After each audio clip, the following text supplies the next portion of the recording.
गाडी पण पंक्चर झाली, बघू आता पंक्चर काढू एकदा आणि पुन्हा पुढं आता जोशीमठ गावी आणि नंतर बद्रीनाथ. काय झालंय मित्रांनो, एक गाव दाखवतो कसं आहे गाव बरं का. इथं चाललोय रोडनी, तर मला इथं उंच डोंगराव एक गाव आहे. कसं आहे बघावा, ही डोंगर आणि खूप खोलदरी, इतकी खोलदरी आहे की बघून भीती वाटती एवढी. आणि हे पलीकडे आहे रोड, रोड सुद्धा केवढूसा दिसतोय बघा, रोड सुद्धा क्लिअर दिसता ना, म्हणजे किती लांब आहे रोड. की रोड आलाय आणि गाव हो का, इथं गाव आहे, शेती आणि गाव, म्हणजे किती उंच डोंगराव गाव आहे बघा. गाव सुद्धा दिसत नाही, समोर आहे फक्त, आणि ही गाव आणि खाली रोड, आणि कॅमेऱ्यात बसतच नाही. म्हणजे किती मोठा डोंगर असेल बघा. म्हणजे शूटिंग करताना ना अख्खं कॅमेऱ्यात बसाना, हळूहळू दाखवावं लागत आहे. तर हे रोड, हा ही गाव, त्याच्यानंतर खाली रोड, इकडून असा रोड आलाय, म्हणजे अख्खं ऑलरेडी कॅमेऱ्यात बसाना, म्हणजे किती उंच उंच असेल. आणि खाली तर खोल दरीची, इथं दरीची एकदम बघा. काय गाव आहे इथं, काय हे, काय डोंगर, कसे लोक राहत असतील ह्या डोंगरात, कशाचे सोर्स असेल काय माहीत. चला तर हाय नमस्ते गुड मॉर्निंग. तर काय झालंय, आपण चाललो बद्रीनाथला असा खतरनाक रोड येतं. आणि त्यातल्या त्यात काय झालंय, इकडं जसं उत्तराखंडात आलोय तसं सर्दी ताप येणं, थंडी लागणं ही चालूच आहे, हे आवाज बदलणं, हे गोष्टी चालू आहेत. पण असले खतरनाक रोड येतं, तर फक्त कंटिन्यू व्हिडिओ बघा तुम्हाला बद्रीनाथला. म्हणजे जर यायचं म्हणलं तर आता तर मी आलोय, पुन्हा येऊ का नको असं रोडमुळं वाटायला लागले. तर त्याच्यामुळे थोडं रोड मी दाखवतो आणि काय असेल ते दर्शन पण तुम्हाला तिथलं मी दाखवणार आहे. सध्याला हे बद्रीनाथचा रोड आहे, इकडं चाललोत बरं का. थोडंसं मी तुम्हाला दाखवतो का, हे रोड आहे आणि ह्या रोडनी गाड्या आहेत, त्या तिकडं डोंगरात जायचं आहे. असं ते किती मोठं डोंगर आहे बघा, त्या डोंगरातच जायचं. इकडं रोड आहे, तसं तर इकडं रोड आहे आता सध्याला, पण मी तुम्हाला दाखवायसाठी थांबलो त्या साईडला. तर काय होते, मध्ये रोडला आहे ना थांबून देत नाहीत. तर असे उंच डोंगर आहेत ना, त्याच्यामुळे मध्ये काय थांबता येत नाही. तर ही आता खाली उतरायचं आहे अजून एवढं, आणि मग ह्या रोडनी पुढं जायचं आहे. तर चला बद्रीनाथचं तुम्हाला दर्शन पण मंदिराचं दाखवायचा प्रयत्न करीन. आतमध्ये तर काय देत नाहीत व्हिडिओ काढून, पण बाहेर जसं असेल तसं मी दाखवायचा प्रयत्न करतो. तर चला, सध्याला दादा आणि संदीप गेलेत पुढं, आणि सगळ्या बॅगा माझ्याकडे दिल्यात, दादाची बॅग, माझी बॅग. चला, मला पण त्यांना लवकरात लवकर त्यांच्यापाशी जावं लागेल. मात्र दिसायला एकदम अप्रतिम डोंगर आहेत, दिसायला उंच. पण इकडं यायचं म्हणलं ना तर वाटतं नको, नाही आलेलं बरं, कारण खोलणारे चक्कर यायचेच काम आहे, असं नाही का.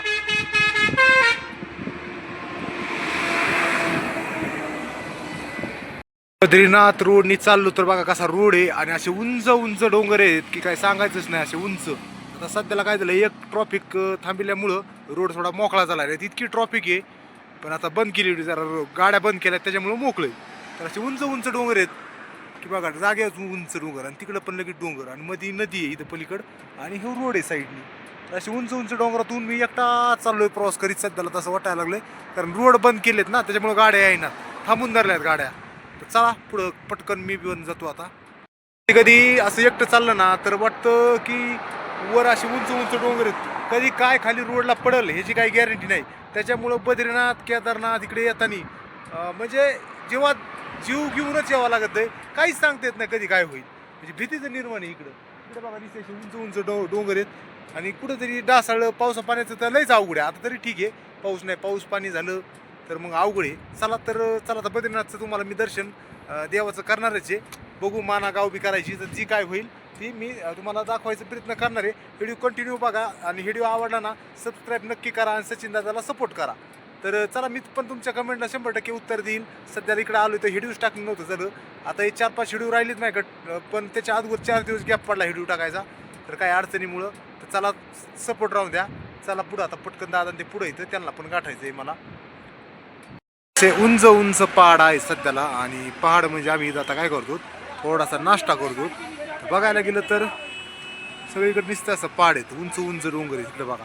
ह्या साईडला पण कसं उंच इथं, ह्या साईडला बी बघा उंच. चला पुढं आहेत आम्ही तिथं. चला, दादा तिथं नाश्ता करतात. तर नाश्ता करून बद्रीनाथला जायला फक्त बद्रीनाथ 10 किलोमीटर राहिले. तर चाललाय सध्याला नाश्ता. दादा, किती किलोमीटर राहिले? 15. 10 राहिले वाटतं, मी बघितलं तुम्ही मागून आला. माना असेल 15 माना काय माहिती गाव किती.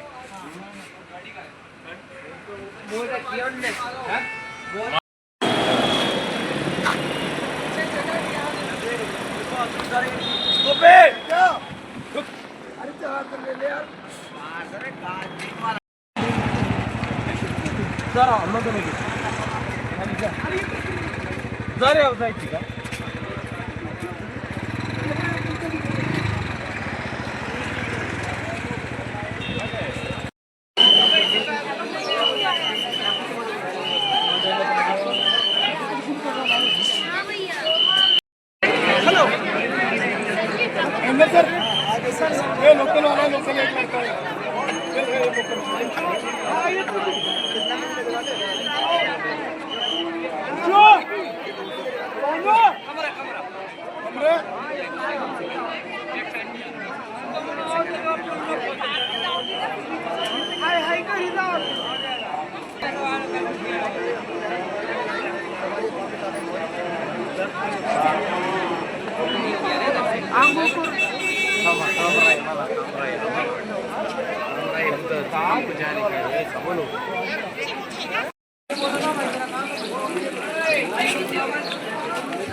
चला तर विषय काय आहे, रवी दादा आणि संदीप गेलेत मानागावला आणि मी बद्रीनाथपाशीच दर्शन बाहेरून घेतलंय आणि मस्तपैकी हॉलमध्ये झोपलोय. आता मस्त म्हणण्यापेक्षा आवाज बसलाय आणि तब्येत बी जरा खराब, म्हणजे कसं आहे चालायला बी ही नाही राहिली, एनर्जी नाही राहिली आणि खोकला की छाती बी दुखती आणि एनर्जी बी नाही, ताप बी ती कधी गार बी लागते, काय होतं काय कळानाच.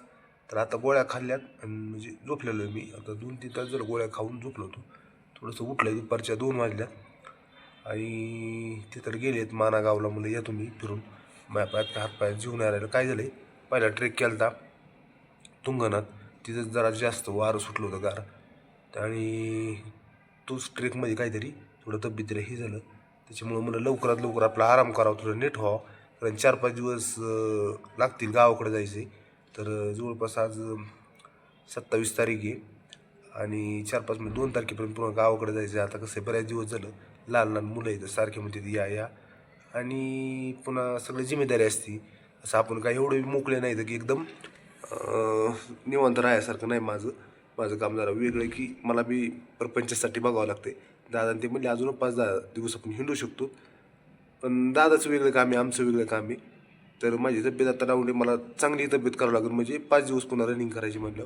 तर म्हणलं चल ठीक आहे, आता दर्शन झालं करायचं होतं, लई प्रयत्न होतो आपण एवढ्या लांब काही करून करायचे, पण सकाळ धरून आतापर्यंत आत्ताशी बोललोय मी, बोलता येईना. ही नळी जाम होती नरडं आणि दुपारी जरा कडक ऊन पडले म्हणून हे जरा बोलता येतं. सकाळी 10 रडतं, हिथं सगळे बर्फ येतं आणि नुसती गार हवा आहे. रात्रभर झोपलो तरी गारच लागते, काय कळानाच. आवाज तर जरी गोडं लागा ना काय खायला तेलकट, तर मला दुखणं नीट केलं म्हणजे पुढचा प्रवासाला चांगलं होईल. तर चला आता दादा ती कधी बघू, त्याच्यानंतरचा पुढचा प्रवास करायचा आहे. पुन्हा दादाला आज उद्या शेवटची भेट घेऊन दादाच्या मार्गाने आणि आम्ही आमच्या मार्गाने शेवटचा एखादा हेडी होईल, नाही तर नंतर मग गावाकडे आम्ही जाणार येतो. कारण तब्येतचा नाही विषय, तब्येत होईल नीट, पण बघू सगळ्या समस्या आहेत, बघू आता पुढं तुम्हाला सांगत राहील. चला तर 6:30 वाजल्यात आणि दादा ते आज दिवसभर फिरून आलेत, चांगले का काढलेत, आता मस्त झोपायला लागलेत, म्हणजे आराम आहे का नाही दादा. आम्ही सकाळी गेलतो, हिरबा झोपलाय हा. आणि वसुंधरा दार बघून आलोय. हा ते असं नाद खोलाय ना, अरे तिथं पापी माणसांच्या अंगावर कोणाच्याच पडलं नाही, फक्त माझ्या अंगावर पडलं. ती खरं ते चॅनलला दावलंय मी सगळं. असं ना, कसं संदीपच्या पडलं का. त्याच्या पडलं की टिपकं पडलं थोडं थोडं दुर्मळ आहे. अरे म्हणजे पाप आहे म्हणे संदीप थोडं नाही तसं नाही पडलं, लगेच पाणी पडेल. अरे एवढी मोठी दार आली बोकांडी माया, मी पळालो. इतकं कसं पुण्य झालंय, जवळ गेलं की पाणी बका बाका बाका ते दुसरं एक जण ह्याला चिटकून गेलं हा की पाणी लगेच वरच गेलं. हा हा माया बोकांडी एवढी दार आली, म्हणलं कशाला लागत आहे, पळालो मी. म्हणलं इतकं कसं पुण्य मग पळाला. गार लागते दादा थोडं